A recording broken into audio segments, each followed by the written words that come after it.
தெற்கு காசா உள்ள ரபாவிலிருந்து ஹரேம்சலேம் பகுதியை நோக்கி ஹமாஸ் இயக்கத்தின் அசாம் படைப்பிரிவினர் ராக்கெட் தாக்குதல்களை நடத்தியுள்ளனர். இந்த தாக்குதல் இஸ்ரேல் ராணுவத்தின் இலக்குகளை குறிவைத்து நடத்தப்பட்டதாகவும் அந்த தாக்குதலில் இஸ்ரேல் ராணுவத்திற்கு பலத்த இழப்பு ஏற்பட்டதாக தெரிவிக்கப்படுகிறது. இஸ்ரேல் ராணுவத்தினருக்கு ஏற்பட்ட சேத விவரங்கள் தொடர்பில் ஹமாஸ் தகவல் எதனையும் வெளியிடவில்லை.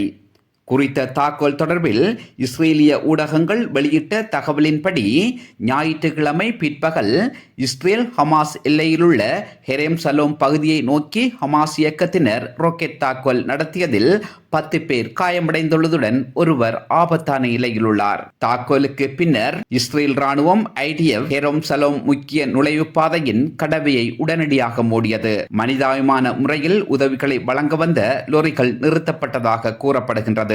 ஹமாஸ் இயக்கத்தின் தாக்குதலில் காயமடைந்தவர்களில் ஒருவர் எல்ஹோல் பகுதியில் வசிப்பவர் என்று தெரிய வருவதோடு மக்களின் குடியிருப்புகள் பல ராக்கெட் தாக்குதலில் சேதமடைந்துள்ளதாக IDF அறிவித்துள்ளது. 114 மில்லிமீட்டர் குறுந்தூர ஏவுகணை மூலம் ஹமாஸ் இயக்கத்தினர் அந்த தாக்குதலை நடத்தியுள்ளனர். தாக்குதல் நடத்தியதற்கான ஆதார காணொளியை இஸ்ரேல் ஊடகங்கள் வெளியிட்டுள்ளன. ஹமாஸ் இயக்கத்தினர் நடத்திய ராக்கெட் தாக்குதலுக்கு பதிலடியாக இஸ்ரேல் விமானப்படை ஹமாஸ் இயக்கத்தின் கட்டளை மையங்கள் மற்றும் ரஃபாவில் உள்ள ஹமாஸ் இயக்கத்தின் முக்கிய தளங்கள் மீது குண்டுகளை வீசியுள்ளது.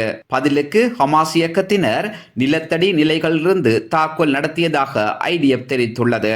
இஸ்ரேல் ராணுவத்தின் 99வது படைப்பிரிவில் உள்ள 2வது படையணி மற்றும் 679வது படையணியின் ஆதரவோடு ஒருங்கிணைப்பு தாக்குதலை மேற்கொண்டது இஸ்ரேல் விமானப்படை. இதில் ஹமாஸ் இயக்கத்தின் அல்புரிஜ் பட்டாலியனின் உதவித் தலைவர் சலா ஜமில் முகமது எமாத் கொல்லப்பட்டார் என்கிறது இஸ்ரேல் ராணுவம் IDF. மற்றொரு தாக்குதலில் ஹமாஸ் இயக்கத்தின் 3 முக்கிய நபர்கள் பலியானதாக இஸ்ரேல் ஆதரவு ஊடகங்கள் தெரிவிக்கின்றன.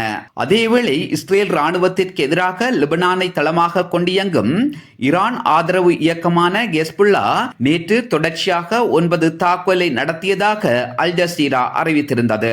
இன்னுமொரு ஹெஸ்புல்லா ஆதரவு இயக்கமான அல் மயாடின் தொலைக்காட்சியின் தகவலின்படி 7 தடவைகள் இஸ்ரேலை நோக்கி ஹெஸ்புல்லா இயக்கத்தினர் தாக்குதல் நடத்தியதாக தெரிவிக்கப்படுகிறது. தெற்கு லெபனானில் இஸ்ரேல் மேற்கொண்ட சியோனிச ஆக்கிரமிப்புக்கு எதிராக ரம்ஜா தளத்தில் உள்ள ராணுவ கண்காணிப்பு மையம் தாக்கப்பட்டது.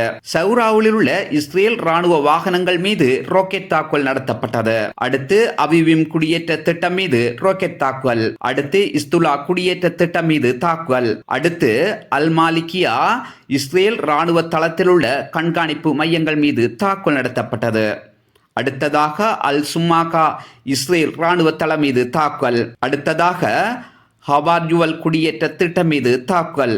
அதற்கு அடுத்ததாக ஹபார் ஹிலாடி குடியேற்ற திட்டம் மீது தாக்குதல் என பல இடங்களை நோக்கி ஹெஸ்புல்லா தாக்குதல் நடத்தியதாக இஸ்லாமிய ஆதரவு ஊடகங்கள் தெரிவிக்கின்றன. மேலும் லெபனானில் உள்ள பல குடியேற்ற திட்டங்கள் மீது இஸ்ரேல் 65க்கு மேற்பட்ட ராக்கெட் தாக்குதல் நடத்தியதுடன் லெபனானின் தேசிய செய்தி நிறுவனமான NNA மைசல் ஜபால் அருகில் இஸ்ரேல் விமானப்படை தாக்குதல் நடத்தியுள்ளது. நகரில் உள்ள மக்கள் பீதியுடன் காணப்பட்டதோடு வேலைகளுக்கு செல்ல முடியாத நிலைமை ஏற்பட்டது.